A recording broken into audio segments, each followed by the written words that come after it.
일리아 토푸리아는 UFC에서 타이틀을 차지하기 위해 많은 역경을 극복했지만 그에게 가장 가치 있는 것은 이번에 막강하게 군림했던 전 패더급 챔피언을 상대로 승리한 것입니다.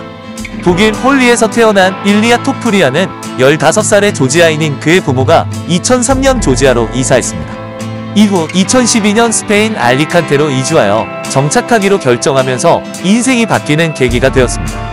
그는 스페인어를 전혀 할 수 없었기 때문에 어려움을 겪었고 이로 인해 다른 사람들과 연결하고 친구를 사귀는 것이 힘들었습니다. 다행히 그는 형들, 특히 처음부터 그를 지지해준 형과 강한 유대감을 갖고 있었습니다. 언어 장벽에도 불구하고 토푸리아는 자신의 목표에 대해 항상 명확했습니다. 그의 격투기 입문은 열정적인 UFC 팬인 그의 아버지로부터 시작되었으며 아버지는 그에게 모든 옛 UFC 전설의 이름을 알려주고 무술에 대한 관심을 불러일으켰습니다. 하지만 토푸리아가 학교를 그만두고 하루 종일 훈련을 하고 싶다는 뜻을 밝혔을 때 그의 아버지는 놀랐을 것입니다. 토푸리아는 자신을 믿는 신념과 자신감으로 유명합니다. 그의 아버지는 토푸리아와 그의 형제가 꿈을 추구할 수 있도록 도와주었습니다.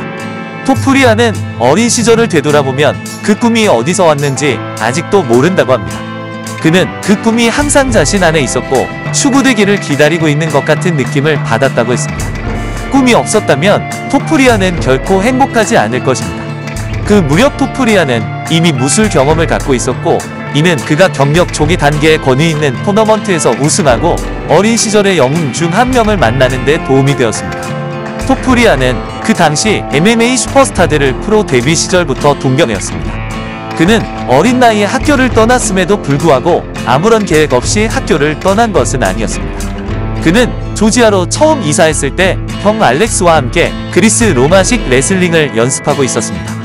그는 클레멘테 클럽 체육관에서 MMA 연습을 시작했습니다. 하지만 MMA에서 상당한 돈을 벌려면 정상에 도달해야 하기 때문에 이 기간 동안 재정 상황이 어려웠습니다. UFC 진출을 꿈꾸는 아마추어로서 토푸리아는 4가지 다른 직업을 병행해야 했습니다. 그는 출납원으로 일하고 격투 수업을 하였으며 해변에서도 일하고 주말에는 보안 업무를 맡았습니다. 그는 잠을 자면서도 또한 깨어나서도 꿈을 실현할 수도 있다는 점을 스스로 상기시키며 매일 동기를 스스로 부여했습니다. 그의 꿈은 그가 가장 좋아하는 선수인 조르주 생피에르를 모방하는 것이었습니다. 그는 또한 앤더슨 실바를 우상으로 삼았고 맥그리거가 부상하는 동안 코너 맥그리거의 팬이 되었습니다. 그러나 그의 획기적인 순간은 아놀드 슈왈츠제네거의 MMA 토너먼트에 참가했을 때였습니다. 토푸리아는 하드의 첫 번째 싸움이었고 아놀드는 토푸리아가 인상적으로 승리한 첫 번째 대회를 지켜보았습니다. 그리고 그는 나중에 아놀드와 사진을 찍었습니다. 그 시점부터 토푸리아는 UFC에서 역사를 만들 때까지 계속해서 승리를 거두었습니다. 그의 경력 중 토푸리아가 성취한 업적은 전설적이라고 할 수 있습니다. 그러나 2022년 그는 그토록 열심히 일한 모든 것을 거의 잃을 뻔했습니다.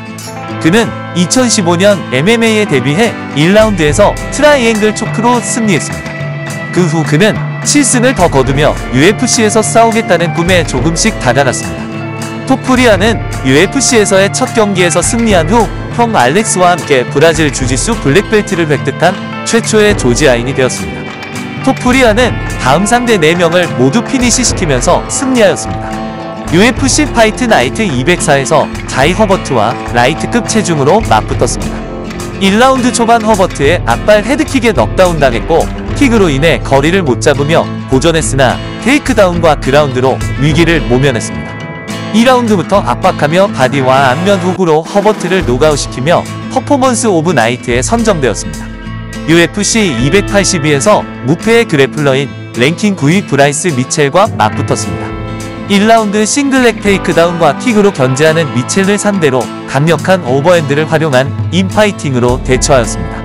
라운드 막바지에 테이크다운을 허용하였으나 적절한 가드게임으로 크게 피해를 입지는 않았습니다. 2라운드의 어퍼컷에 이은 양훅으로 미첼을 녹다운시켰으며 이후 그라운드 상황에서 암트라이앵글 초크로 탭을 받아내며 깔끔한 서브미션승을 하였고 퍼포먼스 오브 나이트에도 선정되었습니다. 2023년 6월 25일에 열리는 UFC 파이트 나이트 226에서 랭킹 5위 조시 에밋을 상대로 데뷔 첫 메인 이벤트를 장식하게 되었습니다. 토프리아는 라운드 내내 압도적인 기량을 선보였습니다. 5라운드 기습적인 테이크다운으로 승패의 쐐기를 받았고 결국 만장일치 판정승을 거두었습니다. 위대한 알렉산더 볼카노프스키를 상대로 타이틀 기회를 얻었습니다.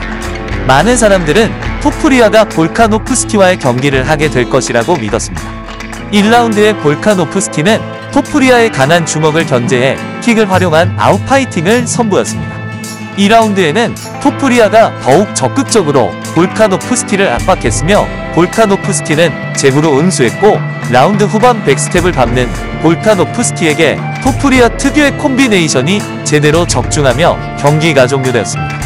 본인이 예견한 대로 극강이라 평가받던 볼카노프스키를 노가웃시키며 UFC 6대 패더급 챔피언에 등극했습니다. 토프리아는 UFC 282에서 브라이스 미첼을 꺾고 10만 달러를 벌어들였습니다. 토프리아는 조시 에밋을 상대로 메인 이벤트 자리를 차지하게 되었고 10만 달러를 추가로 벌게 되었습니다. 그 승리로 그는 타이틀 기회를 얻었고 토프리아는 챔피언 벨트와 35만 달러를 획득했습니다. 또한 그의 은행 계좌에는 보너스라는 또 다른 수입원도 있었습니다. 토프리아가 옥타곤 밖에서 하는 일은 그를 싸움보다 더 부자로 만들 수도 있습니다. 토프리아의 주머니도 몇 가지 보너스로 인해 두둑해졌습니다. 그는 지금까지 4개의 보너스를 얻었는데 이 4개는 모두 그의 마지막 4번의 전투에서 나왔습니다. 노가웃 승리에 대한 3개의 퍼포먼스 오브 더 나이트 보너스와 1개의 파이트 오브 더 나이트 보너스입니다. 각각은 5만 달러의 가치가 있으므로 그는 그의 멋진 공연으로 20만 달러를 벌었습니다. 또한 토프리아에는 여러 스폰서가 있습니다.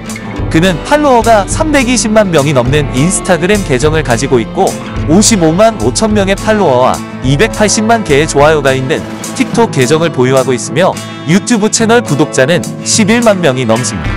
그는 캠프 훈련 내내 그리고 타이틀 획득을 향한 여정 내내 다큐멘터리 팀을 따라다니게 함으로써 브랜딩을 한 단계 더 발전시켰습니다. 그 다큐멘터리는 가까운 시일 내에 대형 스크린에 등장할 것이 확실시되고 있습니다. 게다가 토프리아는 가장 멋진 로고 중 하나를 가지고 있는데 심지어 그는 가슴에 문신까지 새겼습니다. 로고는 토프리아를 뜻하는 T와 그 주위의 옥타곤 용곽선 그리고 맨 위에 있는 왕관으로 구성되어 토프리아가 옥타곤의 왕임을 상징합니다. 그러나 모든 왕에게는 여왕이 필요하며 토프리아가 여왕을 찾은 것 같습니다. 토프리아는 스페인을 대표합니다. 벨트를 획득한 후 토프리아는 UFC가 스페인에서 최초의 이벤트를 위해 스페인으로 오도록 격하를 하였습니다. 토프리아는 항상 자신을 입양한 고국을 대표해왔으며 스페인의 가장 유명한 운동선수와 유명 인사들이 그를 지지해왔습니다. 하지만 그가 동물을 사랑하기 때문에 지지할 수 없는 스페인 전통이 몇 가지 있습니다. 투우입니다. 그는 동물들에게 너무 안타까움을 느끼기 때문에 그런 일에는 결코 참여하지 않을 것입니다. 토프리아가 조지나를 사로잡은 것은 그의 온화하고 친절한 마음이었을 것입니다. 조지나는 23만 7천 명이 넘는 팔로워를 보유한 스페인의 유명인입니다. 두 사람은 커플이며 둘 사이에 아들도 있고 곧 둘째 아이를 낳을 예정입니다. 또한 토프리아의 순자산은 타이틀 우승 이전에 약 100만 달러였을 것입니다. 그러나 UFC 298에서 엄청난 상금을 받았고 그의 타이틀 우승 이후 점점 늘어나는 부수익과 소셜미디어 덕분에 그의 순자산은 약 300만 달러 정도라고 해도 무방할 것입니다. 그리고 토프리아가 계속 승리를 거두면 그의 순자산은 계속해서 폭발할 것입니다.